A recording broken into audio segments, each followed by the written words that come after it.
السلام علیکم ورحمۃ اللہ وبرکاتہ۔ اگر آپ پہلی دفعہ اس چینل پر آئے ہیں تو اس چینل کو سبسکرائب کرنا نہ بھولیں، نوٹیفیکیشن بیل آئیکن پر کلک کرنا نہ بھولیں تاکہ آپ کو ریگولر نوٹیفیکیشن اپڈیٹس مل سکیں اس چینل پر۔ السلام علیکم ورحمۃ اللہ وبرکاتہ۔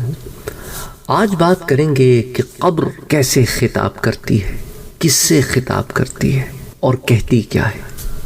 حضرت ابو سعید رضی اللہ تعالی عنہ سے روایت ہے کہ سرکار دو عالم محمد مصطفیٰ صلی اللہ علیہ وآلہ وسلم نے فرمایا، لوگوں، لذتوں کو ختم کرنے والی موت کو یاد کیا کرو۔ قبر ہر دن اپنے مردوں سے خطاب کرتے ہوئے اعلان کرتی ہے، میں غربت اور تنہائی کا گھر ہوں، مٹی اور کیڑوں کا گھر ہوں۔ جب مومن کو دفن کیا جاتا ہے تو قبر اس کو مرحبا کہتی ہے، خوشخبری سناتی ہے کہ میری پشت پر چلنے والوں میں تو بڑا محبوب تھا، آج میں تیری ہو گئی اور تو میری طرف آ گیا، تو اب میرے احسان کو بس دیکھ لے گا۔ یہ کہہ کر قبر تا حد نگاہ کشادہ ہو جاتی ہے اور جنت کا دروازہ کھل جاتا ہے۔ اللہ اکبر، اللہ اکبر، اللہ اکبر۔ امام ترمذی سے روایت کرتے ہیں۔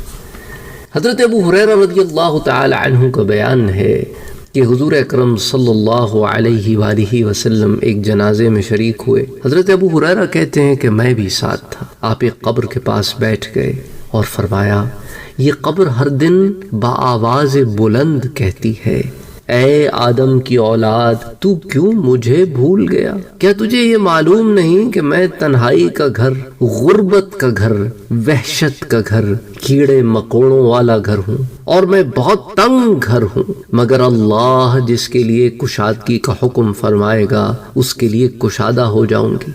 اس کے بعد حضور صلی اللہ علیہ وآلہ وسلم نے ارشاد فرمایا، تو جنت کا ایک چمن ہے یا آگ کا ایک تنور ہے۔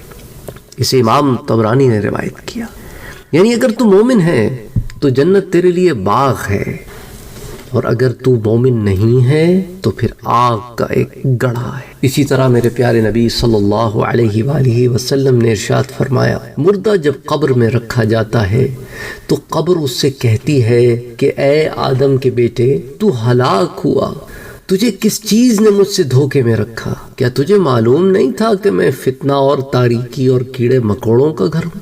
تجھے کس چیز نے مجھ سے بہکا کر نڈر کر دیا تھا اور تو میری پشت پر خوب اکڑ کر چلتا تھا؟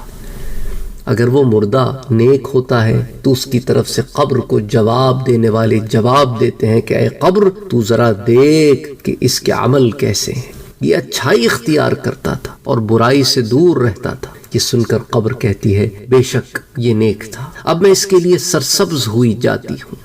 مردے کا جسم اس وقت منور ہو جاتا ہے اور اس کی روح اللہ تعالی کی طرف چڑھا دی جاتی ہے۔ اسے حکیم ترمذی نے روایت کیا ہے۔ حکیم ترمذی نوادر الاصول والے ہیں، جامع ترمذی والے امام ترمذی ہیں، دو لوگ الگ الگ شخصیات ہیں۔ اسی طرح اسے امام ابن ابی دنیا نے بھی اسے روایت کیا ہے۔ اسی طرح ابن ابی دنیا سے ایک اور روایت آتی ہے حضرت عبداللہ ابن عبید رضی اللہ تعالی عنہ سے کہ حضور صلی اللہ علیہ وآلہ وسلم نے فرمایا، مردہ قبر میں بیٹھتا ہے اور ان لوگوں کے پیروں کی آواز بھی سنتا ہے جو اس کے جنازے کے ساتھ قبر تک گئے ہیں۔ مردے سے اس کی قبر کہتی ہے، اے ابن آدم، تیری ہلاکت ہو، تو نے میری تنگی، بدبو، ہول اور کیڑے مکوڑوں کو خوف نہ کیا، اس لیے تو نے ان چیزوں سے بچنے کے لیے تیاری نہ کی۔ اسی طرح حضرت یزید بن شجرہ رضی اللہ تعالی عنہ سے مروی ہے کہ کافر و فاجر مردے سے قبر کہتی ہے، تجھے میری تاریکی، میری وحشت، میری تنہائی و تنگی اور میرا غم یاد نہیں رہا۔ ابن ابی شیبہ نے اسے روایت کیا ہے۔ ان تمام احادیث مبارکہ کو میں برزخ کی زندگی کے ضمن میں اسی لیے لایا ہوں کیونکہ یہ تمام حالات و واقعات اس زندگی سے تعلق رکھتے ہیں جو اس زندگی کے فوراً بعد شروع ہو جاتی ہے۔ اور یاد رکھیں کہ بدن اگر گل جائے، جل جائے، خاک میں مل جائے، مگر اس کی اصلی اجزاء قیامت تک باقی رہیں گے، انہی پر عذاب اور ثواب کا معاملہ ہے۔ اور انہی پر قیامت کے دن پھر بدن بن کر پھر تیار ہوگا۔ یہ اجزاء ریڑھ کی ہڈی میں کچھ ایسے باریک بہت ہی چھوٹے چھوٹے ہیں جو کسی خوردبین سے بھی نہیں دیکھے جا سکتے، نہ انہیں آگ جلا سکتی ہے نہ زمین گلا سکتی ہے۔ یہی بدن کے آپ سمجھ لیں بیج ہیں۔ انہیں اجزاء کے ساتھ اللہ عز و جل پھر دوبارہ بندے کو اٹھا کھڑا کرے گا اور اس کے تمام حصوں کو جمع کر دے گا جو راکھ یا مٹی ہو کر ادھر ادھر پھیل گئے، اور پھر وہی پہلا جسم بن جائے گا۔ روح اسی جسم میں آ کر قیامت کے میدان میں آئے گی۔ اسی کا نام حشر ہے۔ اب اسی سے یہ بھی ہمیں معلوم ہو گیا کہ قیامت کے دن روحیں اپنے پہلے ہی بدن میں لوٹائی جائیں گی، نہ کہ دوسرے میں۔ اس طرح ان لوگوں کا سوال بھی یہاں حل ہو جاتا ہے جنہوں نے سوال کیے کہ جنت میں ہم کیا اسی بدن کے ساتھ داخل ہوں گے؟ جی، لیکن اس بدن کو جنت کے قابل بنا دیا جائے، جیسے کفار کے بدنوں کو جہنم کی آگ میں عذاب زیادہ دینے کے لیے بڑا کر کے داخل کیا جائے گا کہ بعض کفار کی داڑھ احد پہاڑ کے برابر ہوگی تو جسم بھی اسی مناسبت سے ہوگا۔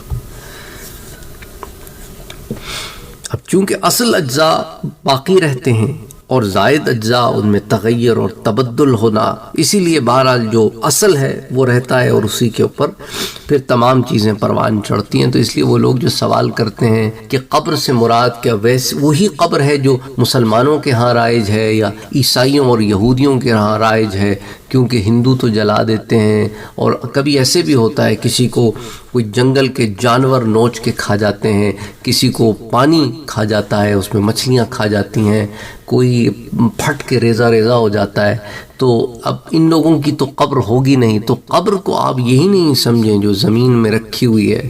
قبر سے مراد وہ چیز ہے جس میں انسان پہنچ جاتا ہے اس دنیا سے نکلنے کے بعد۔